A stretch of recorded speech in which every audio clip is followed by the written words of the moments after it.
Hey everybody, Joe Misfit Glenn here.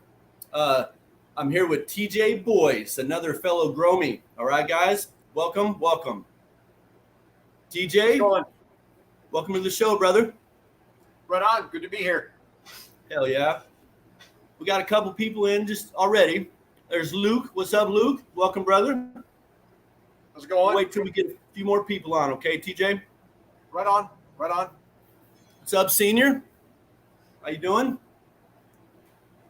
Right. These are my frequent flyers, man. Brian Smith, what's up, brother? Right on. Yeah, man, I appreciate the shit out of these guys. They're always showing me love, man. It's awesome. All right. What's up, Cade? Hell yeah. All right, so we got 1, 2, 3, 4 in so far. I will apologize now if my internet goes wonky. Bad time with my internet ever since that lightning strike, man. It's no good. Yeah, we had to get a whole new router, but everything's still weird. All right.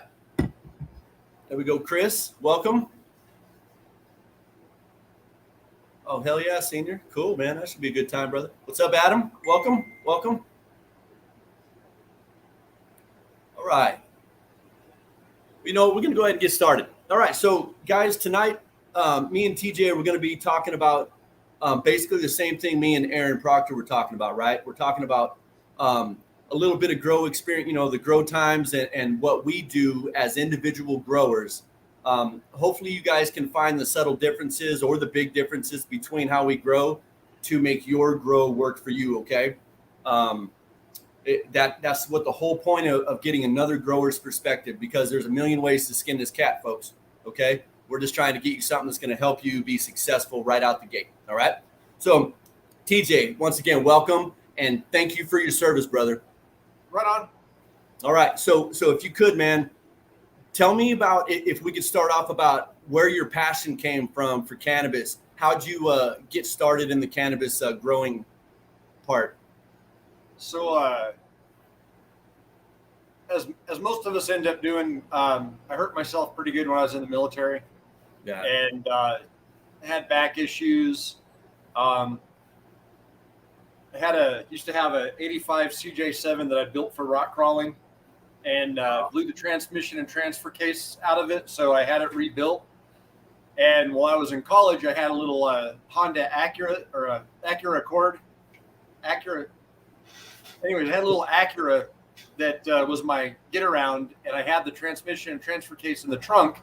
I picked it up from the rebuild shop, and I just bent over and picked it up, and I felt something pop. And I finished hanging the transmission, took it for a test drive, and couldn't get off the couch for 5 weeks. And so I herniated the disc at L4, L5. The VA basically at that time, nobody was talking about the opioid crisis or any of that kind of stuff. Right. So this was back in 2002, because I got out in '99. So I've missed all the war on terror stuff. But anyway, I had basically an open script of OxyContin. My doctor told me, don't kill yourself. I know you're in pain, but don't overdo it. She was a family friend, so it was kind of like, kind of a trust thing. And the OxyContin didn't touch the pain. I remember when I was active duty, I had a supervisor that had mentioned something about breaking his back. And while he was out, they didn't do urinalysis on him. So he would send his wife down the street to go buy weed from a local kid. And he said that was the only thing that helped his back. Sure. And so that's how I got started smoking pot. I had never done it before. And I did it for about 3 months and quit. And then about 10 years ago, my sister committed suicide, and I didn't deal with it very well. My family's pretty dysfunctional anyway. And so it just kind of spiraled. And this was kind of my gateway to keep me alive. And I'll be honest with you, if it hadn't been for smoking pot, I probably wouldn't be here.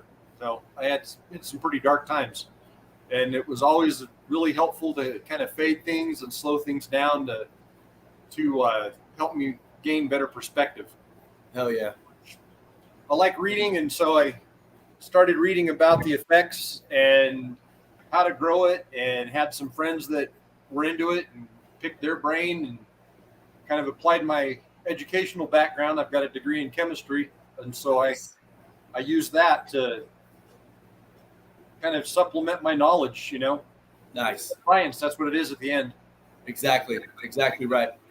Well, that's awesome, man. But that's a hell of a story. I'd like to say, man, I'm sorry for your loss with your sister, man. That's a rough one. I hope nobody ever has to go through dealing with the suicide again. But we all know how that works, man. But anyway, so man, I'm glad that you're here, because you were saying that you might not be if it wasn't for cannabis. I'm glad you're here talking with us, man. So let's talk about some cannabis, man, because that's the good. So, okay, so let's get. I want to start at the point where, you know what, man, I know a little bit more about you. I need to ask you a couple things. Let's talk about your resources for learning. All right, talk to me about what you learned, what the kind of guides that you followed to begin with.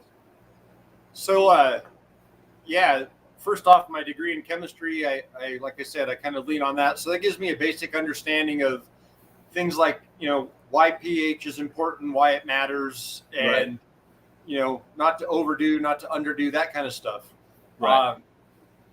I basically, when I started reading and I started wanting to learn more about the effects, there was a really good book called Smoke Signals. It's actually written by a retired cop who's a founding member of law enforcement against prohibition. Mm-hmm. And I highly recommend it. It's really good. It talks a lot about the social aspect.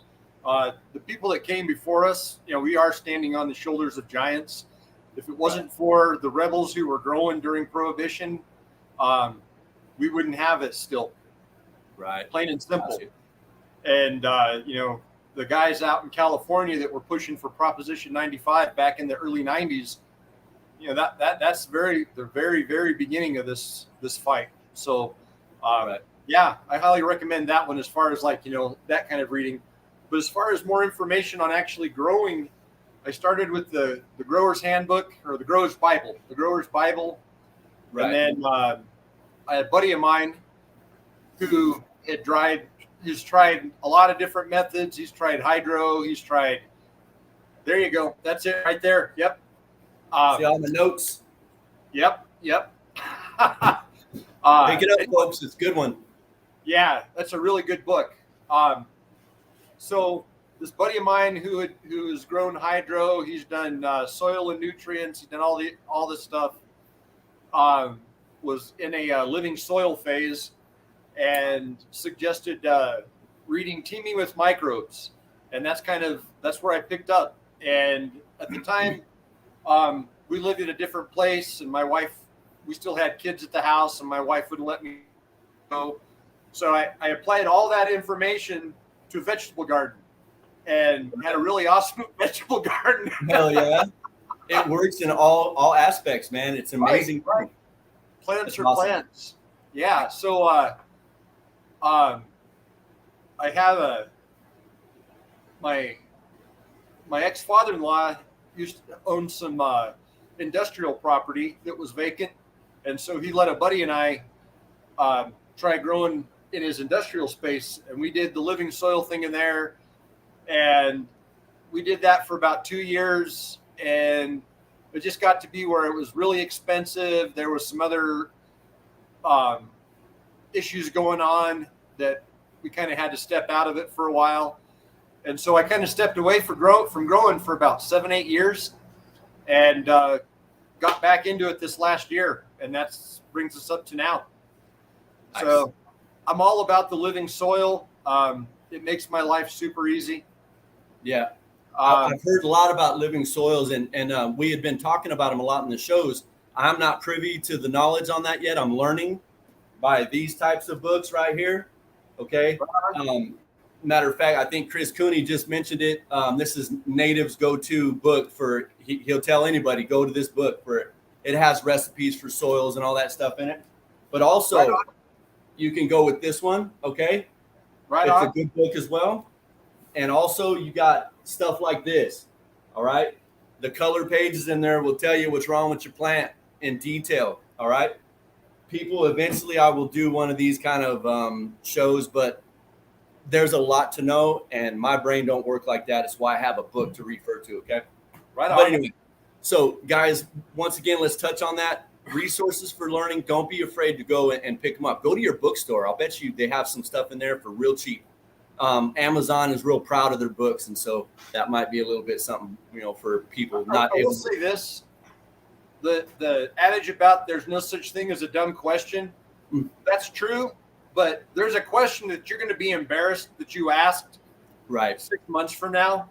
Right. So my advice to prevent that embarrassment is to pick up a book first and read and get a little bit of information and a bit of background first. Because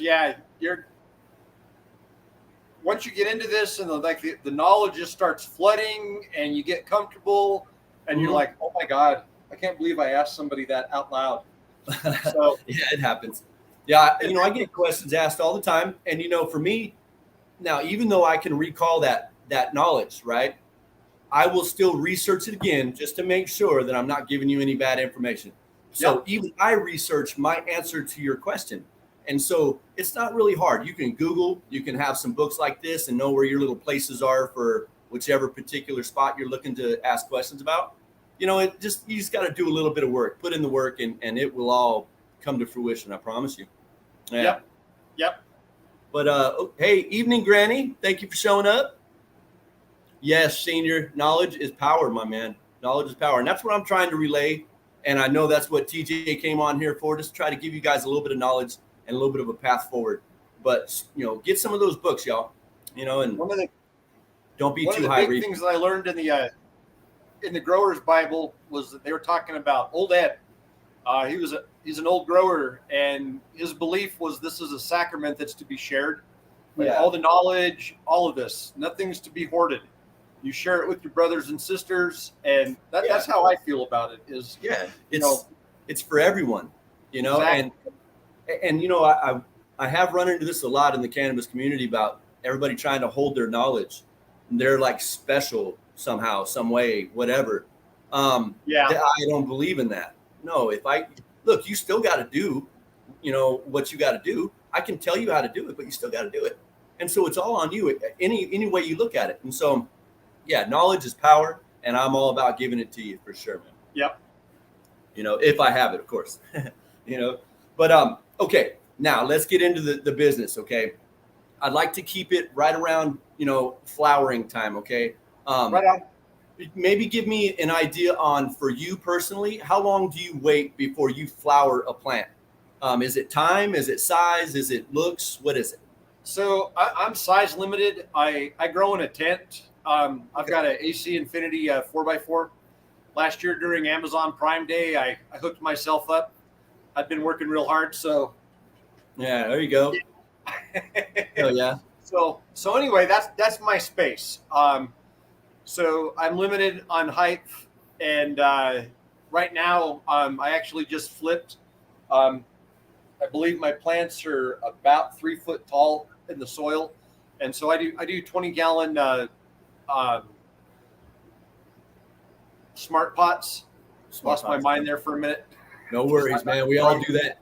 I promise. But anyway, yeah. So I had a Mitch McConnell moment. I am familiar with those, my man. Holy cow, every day. Me too. But anyway, so I grow in 20-gallon smart pots, and I have the soil probably about 2 inches from the top, just below the seam. And part of that is with living soil. The theory is a larger volume gives you a larger environment to keep everything stable. I don't have to worry about pHing my soil or any of that kind of stuff. Everything just kind of does its own thing. So my choice to flower, like I said, is when I start getting close to height restrictions. I've got a pretty good idea that I'm going to get about a foot to 18 inches of stretch. Once everybody's at their full length and building up. And then from there, as far as my nutrient regimen goes, I I go to from aloe water and just a couple other pretty basic things, some compost teas, whatnot. And then I start changing up to coconut water, build a soil, and I have my little schedule here. If you look on the Build a Soil webpage, they have the system that they talk about, and they have like basically there's like 3 grow systems that they talk about on here, and it basically sets your schedule up, helps you with your schedule on your nutrients, how much to add, all that kind of stuff. And all their stuff is not that I'm a Build a Soil commercial right now or anything like that, but they have a really simple system. I mean, it's super easy to follow. Yeah. I'm not the sharpest knife in the drawer, and I'm having success. So good deal. Awesome. Right. But and it's called Build a Soil. Is Build that like Soil is the store? You go to their website. They're one of our sponsors as well, I believe. Oh, but anyway, they have their flower regimen is basically horticultural coconut water. So this dry coconut you add to your water. This Build a Bloom, you can't see because the lighting in here is bad. But anyway, they've got a Build a Bloom blend, and it's a 2,5,10 NPK. Okay. So this is kind of your phosphorus source, right? And then I have a Rootwise Biophos that I changed to for flour, and then Build a Soil aminos, and that's kind of your nitrogen boost. Gotcha. Just some soy aminos to give you a little bit of a nitrogen boost when you go into flour. And then other than that, it's watering about every 3 days. And I usually put about a half gallon of RO water at them at a time. I think I did a video a while back about compost teas that I make. And I showed that I aerate my water. I use RO water because our water here is real bad. A lot of sulfur in it and iron. And so I like to pull that out first because I don't want it accumulating in my plants. And then I aerate the water back and I pump air back into it to oxygenate it. So, but got you. And so I wanted to go back to your light real quick, and shout out to AC Infinity, for that light. But I wanted to talk to you about how about your PAR, the intensity of your lighting and what your plants like and what they don't like. For me, I have a PAR meter, and so I just put it out there and it gives me the number, right? And I either turn up my dial or turn it down or adjust my light, whichever. But you have a different method. I'd like to hear that. If you would. Yeah. I'm kind of embarrassed. It's not exactly scientific. It works though. It's your, and that's what, yeah, exactly. So, and that's why we need to hear it, man, because it's working. Right. So seedlings, they can't take the intensity of the light up close. So I usually start out because I'm kind of if a company works for me, I roll with it. So I've got AC Infinity humidity dome as well. So what I usually end up taking it right out of the humidity dome after everybody's got probably a note or two going, and then I'll start them in the 20-gallon pots, and I keep the light about 18 inches or so up, and I'll start out at about 20%. Okay. And I'll keep it there, usually till the plants get probably about a foot tall or so. And then, as they start getting closer, I move the light up, I turn it up. I've had incredible vegetative growth. I think I posted something last week just before I flipped to flower. And I know a couple weeks ago, I posted something. I've got a snow gauge that's 36 inches tall, and I stuck that in one of my pots so you could see the height of the plant, and the plant is 36 inches tall. Okay. And so my light schedule seems to be working pretty good as far as that goes. So I keep it off the plant about a foot to 18 inches, and then by the end of vegetate, it's all my vegetative growth. It's about 50 to 60% is at power, and then once I flip to flower, I go from seedlings. I'll do the 20 hours on, 4 hours off for a couple weeks to kind of harden them. And then once I get a good growth, about the time I flip up to 30%, Then I'll switch to the 18-6, and mostly that is economics. To be completely honest, I'm increasing the wattage of my light. I really don't feel that there's an advantage to doing 20 hours of light and 4 hours off. Right. You've got to give the plants some time to sleep. Right. They got to rest. They have to rest. You know, any horticultural podcast or book or whatever you read, they're going to talk about how they have to have a dark cycle. Yep. It just is what it is. It's nature. Yeah. So anyway, back to as far as like the flower goes, I've got the AC Infinity S44 board light. That's what came with the tent that I got. I have no complaints. I'm on my third cycle this year, and my plants look great. Last cycle, I harvested 5 full mason jars off of 2 plants. Nice. So, good deal. Yeah. And, one thing about the lighting, we were talking earlier today, and I wanted to bring this up to everybody. As far as the peak hours of energy, you can run your tents and grow your plants overnight, where it's cooler outside, and I guess the energy cost isn't so expensive. And I believe you run your stuff overnight, don't you? Yeah. So when I was growing like 8-10 years ago in those industrial spaces, right, we were growing at night, or we were growing in these buildings. Then they didn't have heat, and so we used the lights basically as our heat source at night because it was wintertime. Gotcha. And then we would run. We tried to run like inexpensive electric or propane heat in that building. Uh-huh. And so it kind of just got me in the habit of running my lights at night. And I live up in northwestern Colorado. There isn't an outdoor growing season. I live at 8,200 feet. Right. We had frost a couple days ago. I shut my sprinkling system down. I mean, that's my climate. So running them at night gives me a little extra heat to help keep everybody warm while they're growing. And then during the day, I have the sunlight. I've got a heated shop that my tent is in, so I really don't worry too much about heat. I've got a boiler system that keeps everything nice and warm. So, but anyways, the other thing is you're right. In a lot of places, the power company gives discount rates for higher usage at night. Yeah. So, especially I think like California or Texas, someplace like that in the summertime, where they have a large load on the power grid during the day. Right. So that might be something for folks to think about as well. Sure. And, for me, I mentioned it to you as well. I started to do it overnight just for the energy costs, and the heat.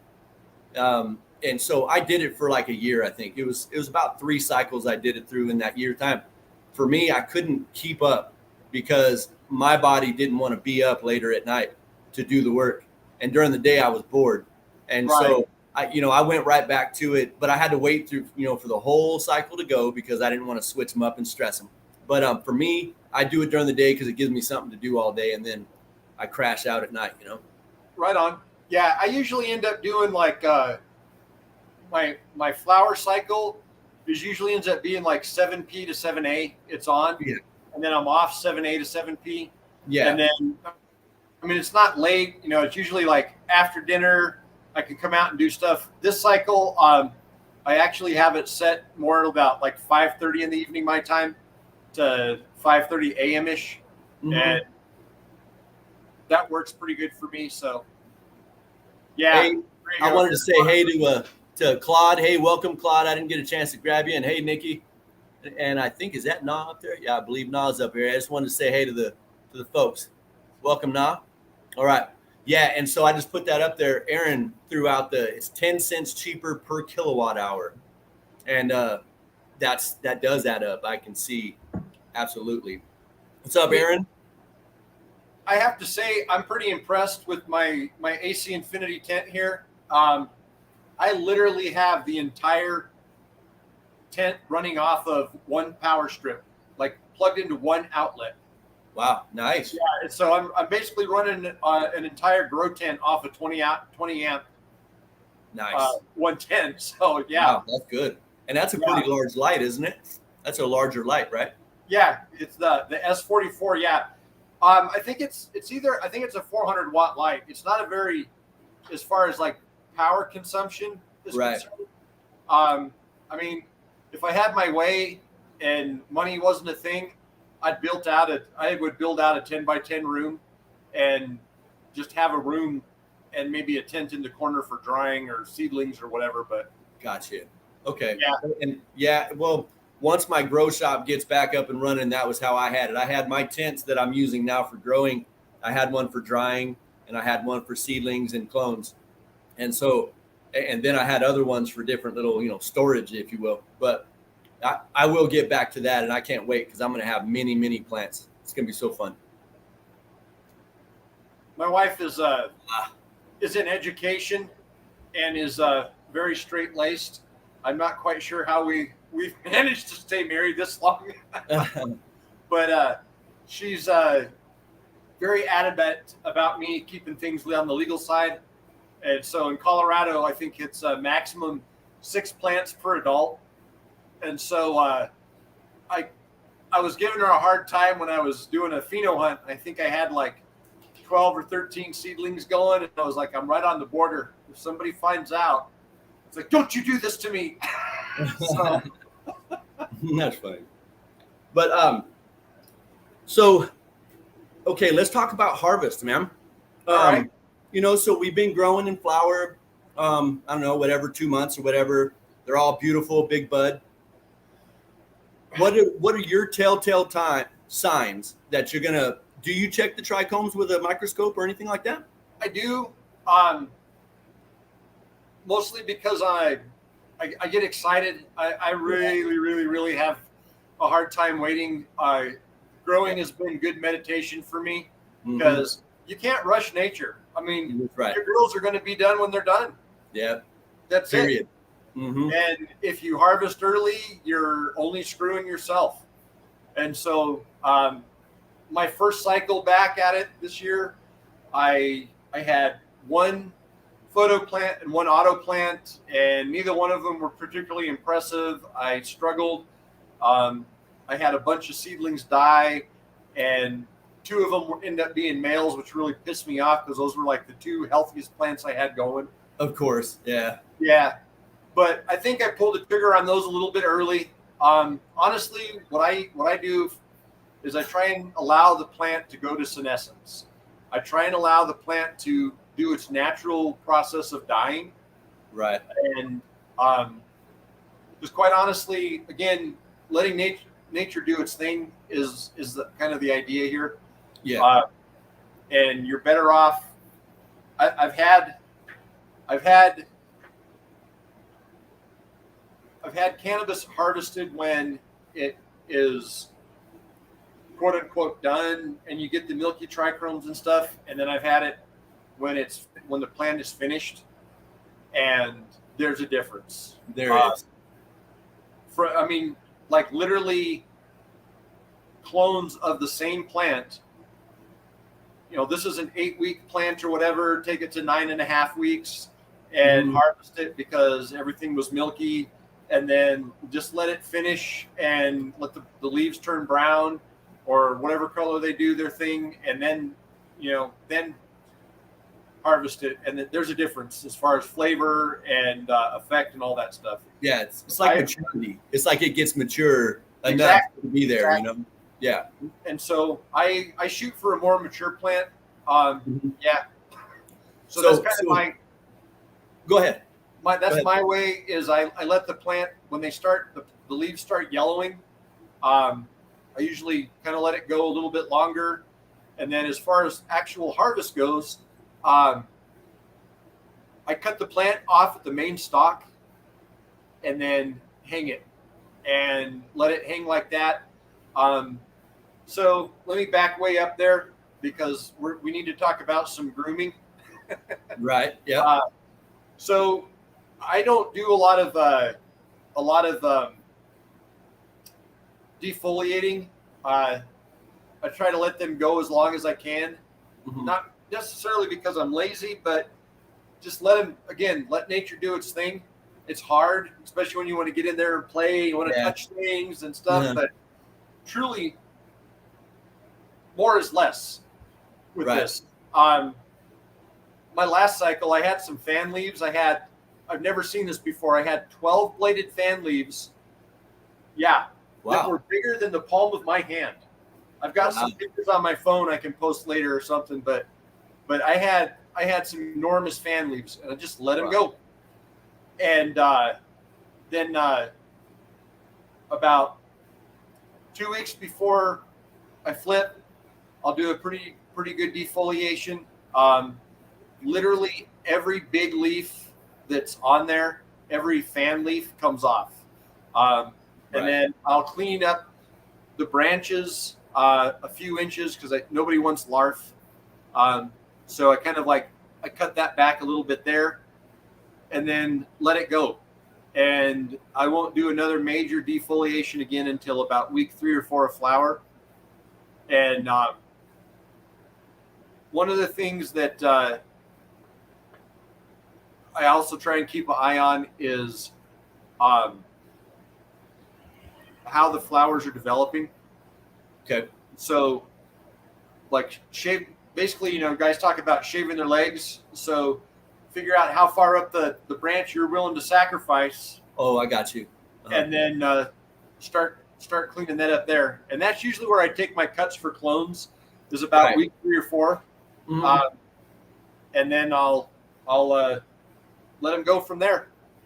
Yeah. And when the leaves start yellowing again, and I'm starting to get close, then I'll start taking off the fan leaves that aren't full of sugar. Yeah. And working my way back as far as that goes, because that kind of helps with the trimming later on.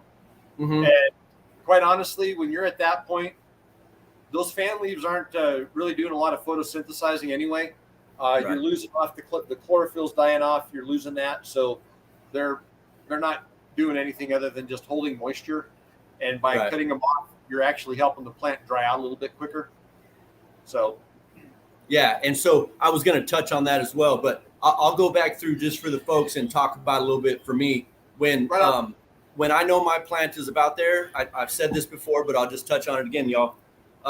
Obviously, your pistils turn red usually, right? They get a little tighter to the bud. Everything starts tightening up. You start having that fade, which you were talking about, the yellow leaves. Sometimes they turn colors if you're lucky, because I love the colors really well. They start to fall. So with me, how you do 2 major defoliations, I'll do maybe 4 to 6, in between. You're 1 in veg, I'd take about 3. And then in flower, I'll start a little bit slowly, and then at the end, I'll do a big one and get rid of every big leaf that has a stem. Right? Yeah. That's basically how I go through it. All the others are going to be sugar leaves and tied up into the bud, and you can trim them off later. But so after that, that's when I get my microscope out and I look closely. That's telling me that, hey, you need to be paying attention because you're going to be getting there. And so I look for the milky, just like what you said, and I try to get maybe 20 to 50% amber. I've noticed the little bit more percentage of amber really gives me the medicine that I require. If I get it right at milky, it's not really what my body's wanting. It's correct. It just isn't. And so for me, that's how I go. And it seems like a lot of people are liking that 20 to 50% amber trichomes. I think that's a lot of what the cannabis industry, at least in Colorado, or a lot of people like in that genre of growing have been talking about for years. But I think if you let it go to senescence, like you do, like I'm saying, I'm saying, you end up with a better product. Yeah. And the other thing is I think it cures better when you have it complete that way. So, got you. The other thing I was going to say is I don't know what guys use for their low stress training, but I found these. There's these clips I've been using. I don't know if you can see those very well. Yeah, they're on Amazon. They're kind of a fixed angle. They're pretty good for thicker branches. Right. And I also found these guys. They're adjustable. They're these little 2-piece ones. They're a lot smaller, but you can adjust the angle that you want, so you can flatten it out or sharpen it however you want to do it. Right. And usually uh, in that 3 weeks or so before I flip, when the branches are still pretty small, because like I said, I'm limited by space, so my branches don't typically get real meaty in that early veg stage. Right. That's what I do my LST, and that's what I do for my training. Is those I'll top at about the 5th node, and then let it go from there. Right. So, one thing I wanted to touch on is airflow. What kind of airflow, and is it? Can you give us a scale on how powerful or how light it is? Yeah. So with my AC Infinity tent, and next order I make, I better get a better discount. Yeah, right. Right on. No, anyway, so I set my inline fan up for temperature and humidity parameters, and then my shop is my lung room, and then as far as air circulation goes, I've got 3 of their little 6-inch oscillating fans in there, and I think I have them set to like level 3, and I just leave it at that level. I'm fortunate here; it's really dry. This year's been kind of an exception. We've had some days all the way up in the 60% for humidity. Yeah. So yeah, all the way up there, huh? So yeah, so I usually have to run a humidifier in the wintertime. Our typical relative humidity is about 10 to 15%. So I definitely have to run a humidifier, and I just keep that going all the time. But yeah, that's my airflow. So powdery mildew really isn't an issue. Cool. Again, knock on wood, I've been lucky as far as bugs go. The only thing I've had any issues with are fungus gnats, and that's a self-created problem. Yeah, I got you there. Between those are a big problem, man. Big problem everywhere. Yeah. So, I mean, fungus gnats. If you live in a place with a lot of humidity and you're not running a dehumidifier, I don't know what to tell you. If you are nematodes. What's that? Nematodes. You can buy nematodes, put them in the soil. They'll eat all the eggs of those. After the flies die, everything else is gone. You're clear. Okay. That's right. I'm sorry. Mm-hmm. They work great. Yeah. So, but as far as I don't have to worry about the powdery mildew and then letting things kind of dry out. I did have a run in with some fungus gnats the middle of last run because I got a little overzealous with my watering and had to run some yellow sticky traps. Yeah. So, hey, those things work great though. In a pinch, they work great. They're wonderful. Yeah.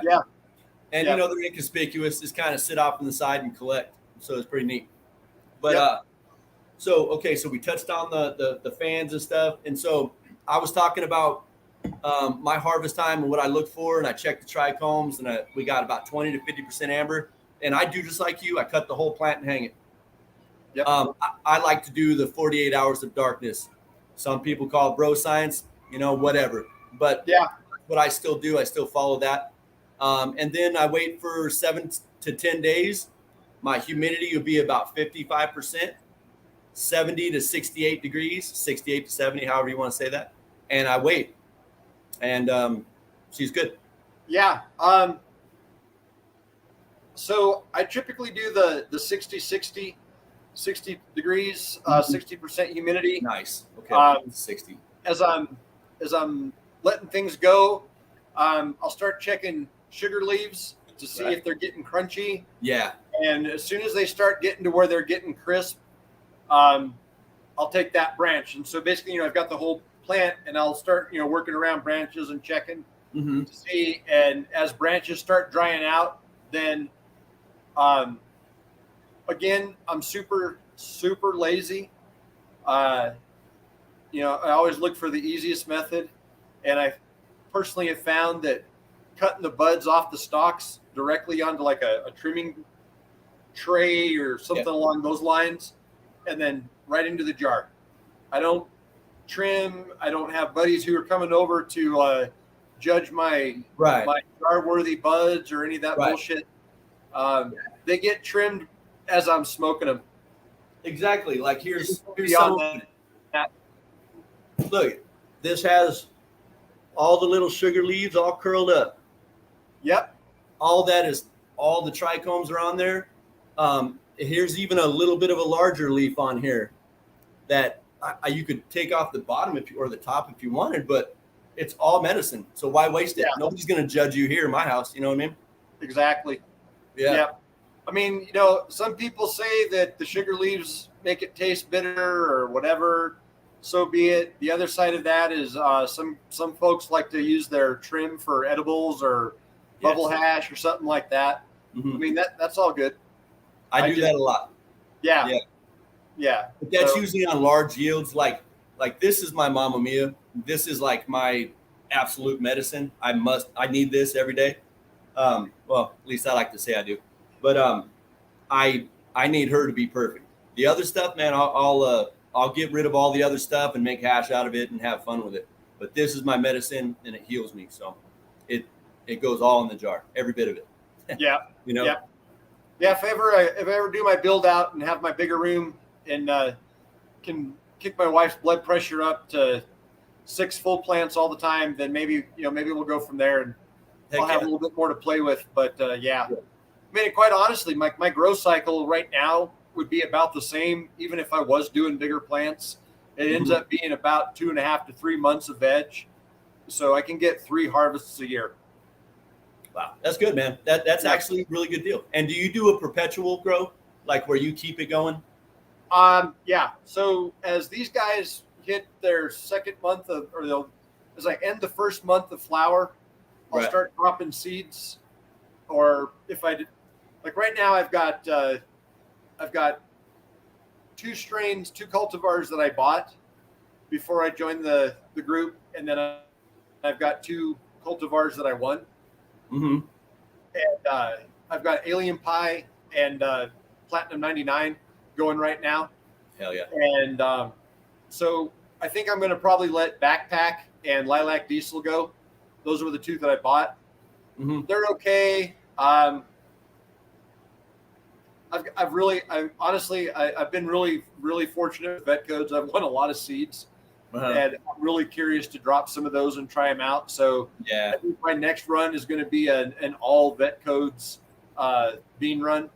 And so I know I've got the Lemon Breeze that I want to try. I've got a Get Serious Seeds one that I won. It's I think Mad Eye Stomper. Mad Eye. I think I got like a OG cheese or something like that. I don't remember all the growers. I'm sorry. I don't mean to be I'm bad about that too, man.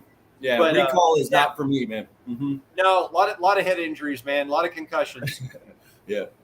I'm with you. I laugh because I have it too, man. Yeah. I take no offense. Trust me. I mean, it's some of us lived life and took chances and did dumb shit or had parents that believed in severe corporal punishment, whatever the case be. That's the life of a Gen Xer, man.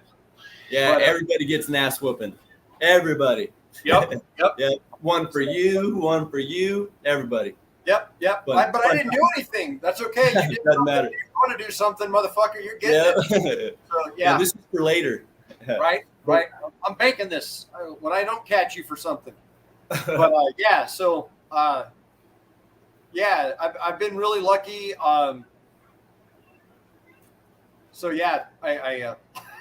you know what, bro? Thank you for sharing your skill set with us, man. I hope that it gave some other people some ideas. We're not much different, actually. Now that I heard you talking, we're not much different in our grow. And that's kind of cool to hear, You got that living soil, which I'm working on it. I'm going to get my head wrapped around living soil, and I'll be making my own soon, man. Just as a heads up, again, not that I'm getting paid by Build a Soil or anything, but if you look on YouTube, they have a couple of grow series on there, and they basically do things from seed to harvest, seed to cure. And Jeremy is really knowledgeable. Again, if people are looking for resources, I highly recommend that YouTube channel. There's Garden Talk with Mr. Grow It that has a lot of good stuff on there. So yeah, there's a lot of resources out there. Again, educate yourself and pick up some knowledge. And everybody has their own method, and there's like Joe says, there's more than one way to skin this cat. Yeah, absolutely, guys. And so, hey, if you guys have any questions, get after it, huh? But we got Luke. Where was Luke? Yeah, Luke says, "Thank you, TJ. Appreciate your time." Thank you, man. I hope it was informative for somebody. I hope there's more than Luke left. Oh yeah. We got people up in here. They're all listening, and everybody's saying thank you for your knowledge, man. And right on. I know I appreciate it. But so with that being said, man, once again, thank you for sharing your skill set with us, and I appreciate you. One last shout out. Hey, if anybody ever has any questions or whatever, by all means, message me. I'm not doing anything, so I'd be happy to share. I'll point you in some more directions. And even for guys who don't like to read, I am horribly, horribly dyslexic. So everything is better for me to process auditorially. So audiobooks. That's how I do my learning nowadays is audiobooks. Hell yeah. It literally took me about 3 months to read the Grower's Bible because I struggle with reading that badly. Yeah. So it was a labor of love. I was determined I was going to get through that motherfucker. So, yeah. That's what's up, man. All right. Yep. Well, hey guys, don't forget there is a mega tent waffle that is now open. All right, this is a new big tent. I don't know much about it yet. This is new, folks. Go check it out. It doesn't end till like October 3rd, but go get your spot, man. I have a feeling this is going to be a good one. And let's see, I guess David will be going on tomorrow. Be sure to tune in, y'all. And I think that's about it, unless you got anything else to add, TJ. I'm good, man. Right on. Right. Thanks for listening, guys. All right, man. Hey, y'all, have a beautiful night. Let me see if I can get us out of here peacefully. All right, y'all. Happy growing.